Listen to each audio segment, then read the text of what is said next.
Assalamualaikum.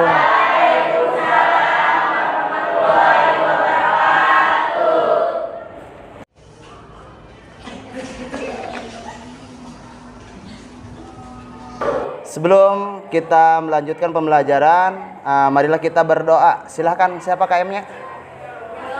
Mana Tio? Silahkan dipimpin untuk melaksanakan doa. Belajar doa mulai.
Waalaikumsalam warahmatullahi wabarakatuh.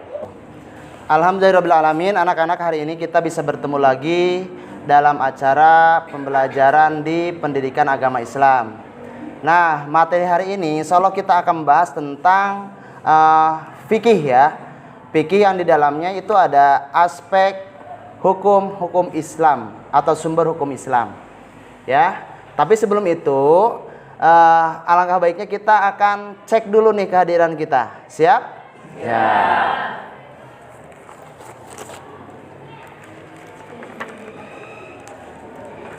Oke, yang pertama Adi Firmansyah ada? Oke, silakan acukan tangan ya. Alika? Oke, hadir. Amin Hidayat? Ada. Anissa? Bagiana? Cindy? Oke, Dini? Era? Izin kemana Era? Ada konfirmasi dari wali kelasnya ada? Oke, alhamdulillah. Kita doakan mudah-mudahan yang sedang sakit, yang sedang izin, yang sedang sakit kita doakan mudah-mudahan cepat sembuh. Yang izin mudah-mudahan dilancarkan dari izinnya. Amin ya rabbal alamin. Oke, baik anak-anak semuanya.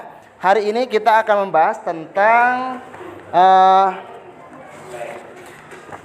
sumber hukum Islam. Nah, sumber hukum Islam itu di sini aspeknya masuk ke dalam fikih ya. Kalau fikih itu adalah tata cara amalia kehidupan manusia. Oke, hari ini yang kita akan bahas adalah aspek fikihnya itu adalah sumber-sumber hukum Islam. Sumber hukum Islam itu apa? Ada yang tahu? Ada yang tahu sumber hukum Islam? Ada? Enggak ada? Oke, enggak ada. Kalau kita kalau kita punya barang sesuatu, barang itu kita beli dari pasar, contoh mau mobilan atau bahan rakitan, biasanya itu ada buku panduannya enggak? Ada buku panduan ya. Nah, di sini juga kita sebagai manusia juga ada buku panduannya. Supaya apa? Supaya kita dalam merangkai mainan tersebut, supaya kita dalam merangkai kehidupan jangan tersasar. Ya. Maka dibutuhkan adalah buku sumber. Nah, kalau di dalam Islam itu ada disebut dengan sumber hukum Islam. Sumber hukum Islam itu adalah sumber-sumber untuk menentukan hukum di dalam Islam. Ya, di sini ada beberapa aspek yang harus kita ketahui. Nih, ada SKKD. SKKD itu adalah SK standar kompetensi. itu adalah untuk memahami sumber hukum Islam, hukum taklifi, dan hikmah ibadah. Yang kedua, ada kompetensi dasar, yaitu menyebutkan pengertian, kedudukan dan fungsi Al-Quran, Al-Quran dan hadis, ijtihad atau sebagai hukum Islam. Oke, selanjutnya, yang pertama yang kita akan pahami adalah hukum Islam. Ya, hukum Islam. Pernah mendengar kata hukum? Apa hukum Islam? Siapa Cung yang bisa? Oke, silahkan.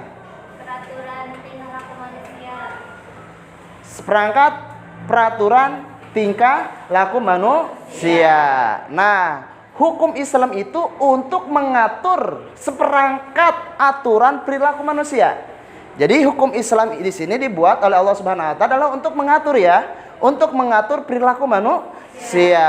Maka perilaku manusia itu harus sesuai dengan aturan hukum Islam. Oke. Nah, di sini ada hukum Islam berarti seperangkat peraturan yang berdasarkan wahyu Allah, ya, dan sunnah Rasulullah Shallallahu Alaihi Wasallam yang mengatur tentang tingkah laku manusia yang dibebankan kepada setiap mukhalaf. Ada yang paham mukhalaf? Mukhalaf itu apa? Mukhalaf itu adalah orang yang sudah mampu memahami mana yang baik dan mana yang buruk, mana yang salah dan mana yang benar.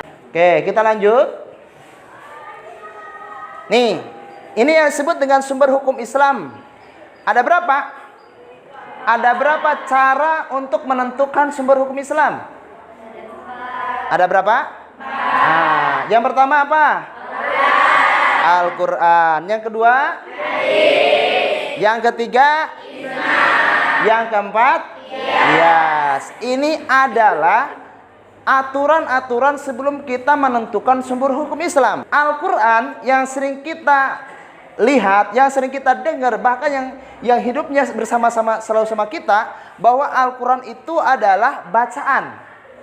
Qara'a yaqra'u Qur'anan, yang berarti bacaan. Menurut istilah adalah kumpulan wahyu Allah, kumpulan kalamullah, kumpulan ucapan-ucapan Allah yang diturunkan kepada Nabi Muhammad SAW dengan perantara malaikat Jibril, yang dihimpun dalam sebuah kitab suci untuk menjadi pedoman hidup manusia.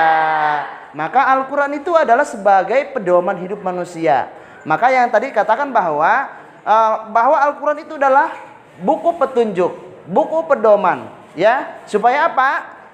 Supaya apa? Supaya kita hidup bahagia, kita hidup tentram, kita hidup sukses, kita hidup bahagia dunia dan akhirat. Itu adalah Al-Quran. Oke, sumber yang pertama dalam menentukan hukum Islam yang pertama kali kita lakukan adalah yang kita harus cari adalah dalam Al-Quran. Oke, selanjutnya. Nih, ada yang bisa membaca ayat Al-Quran sini? Ada yang mentor enggak? Nah, kita baca mentor. Dini ya, silakan. Neng Dini dibaca ayat Al-Quran di.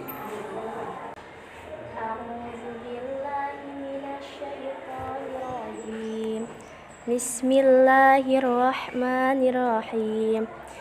Ya ayyuhalladzina amanu athi'ullah. Alladzina amanu athi'ullaha wa athi'ur rasul wa athi'ur rasul wa athi'ur rasul wa athi'ur rasul wa ulil amri minkum. Oke, terima kasih Dini ya. Mudah-mudahan bacaannya menjadi pahala buat Dini. Amin. Dan kita semuanya yang mendengarkan mendapatkan pahala juga. Amin ya robbal alamin. Oke. Jadi Al-Quran itu adalah sebagai hukum Islam yang mengandung 3 pokok. Ya. Yang pertama, pokok apa yang ada dalam Al-Quran? Yang pertama adalah pengetahuan hukum yang mengatur tentang hidup manusia. Satu, hukum yang berkaitan dengan akidah, yakni ketetapan tentang wajib beriman kepada Allah Subhanahu wa taala, malaikat, kitab-kitabnya, para rasul dan hari akhir serta qada dan qadar atau takdir. Yang kedua, tuntunan yang berkaitan dengan akhlak. Akhlak itu apa?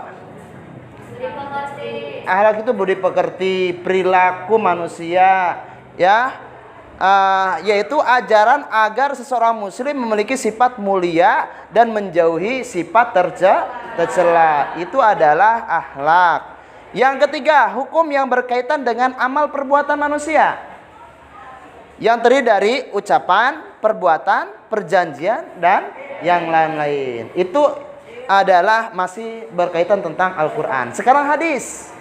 Jadi hadis menurut bahasa artinya perkataan. Menurut istilah, hadis adalah segala sesuatu yang disandarkan kepada Nabi Muhammad Sallallahu Alaihi Wasallam, baik berupa perkataan, perbuatan, atau takrir.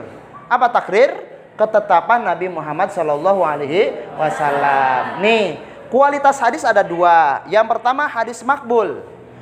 Hadis makbul itu adalah dapat diterima sebagai pedoman yang mencakup hadis sahih dan hadis hasan. B, hadis mardud. Apa hadis mardud? Hadis tidak dapat diterima sebagai pedoman yang mencakup hadis dhaif.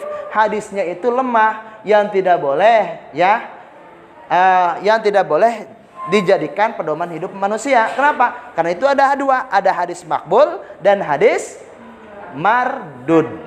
Oke, lanjut. Nih, kedudukan dan fungsi hadis sebagai sumber hukum Islam. Oke, yang pertama, memperkuat hukum-hukum yang telah ditentukan oleh Al-Quran. Yang kedua, memberikan rincian dan penjelasan terhadap ayat Al-Quran yang masih bersifat umum. Oke, C atau nomor 3, menetapkan hukum atau aturan-aturan yang tidak dapat dalam Al-Quran. Selanjutnya ijtihad nih. Apa ijtihad? Ya, ijtihad itu secara bahasa itu adalah bersungguh-sungguh. Ya. Tapi secara istilah, ijtihad adalah berusaha keras. Artinya berusaha keras itu bersungguh-sungguh ya.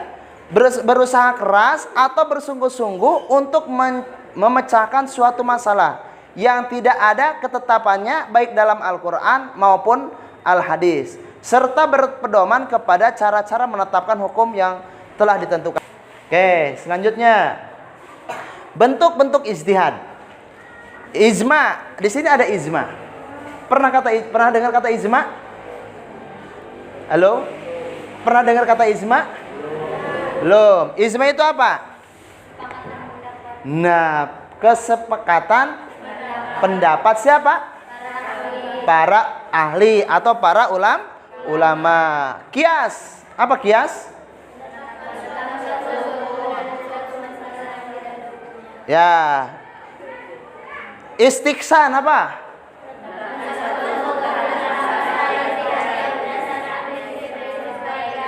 Oke. Mas Holihul Mursalah apa?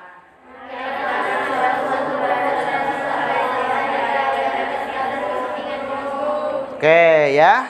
Kita ulangi lagi. Ijma itu adalah kesepakatan pendapat para ulama. Kias menetapkan suatu hukum terhadap sesuatu masalah yang tidak ada hukumnya dengan kejadian lain yang ada hukumnya karena keduanya terdapat persamaan. Seperti tadi ya, kalau kias itu kayak apa? Kayak daging anjing dikiaskan dengan daging babi. Karena daging anjing, pengharaman kita memakan daging anjing itu enggak ada dalam Al-Quran, maka adanya di dalam kias. Kalau dalam Al-Quran itu ada babi gitu. Terus 3, istiksan, yaitu menetapkan suatu hukum terhadap masalah izdahdiah berdasarkan prinsip-prinsip kebaikan. Terus masholihul mursalah, yaitu menetapkan suatu hukum terhadap suatu masalah ijtihadiyah. Nah, kalau ada permasalahan-permasalahan ijtihadiyah itu masuknya ke masolihul mursalah. Lanjut saja. Oke. Terima kasih ya. Alhamdulillah hari ini kita sudah selesai.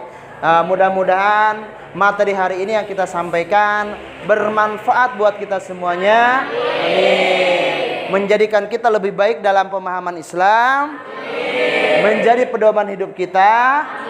Dan mudah-mudahan kita senantiasa hidupnya di dalam keadaan selalu mendawamkan hukum Islam. Amin ya robbal alamin. Oke, cukup sekian hari ini. Silahkan pimpin doa ya untuk menutup pembelajaran hari ini. Silahkan untuk ketua kelas pimpin doa hari ini. Silakan. Kumpulan berdoa mulai.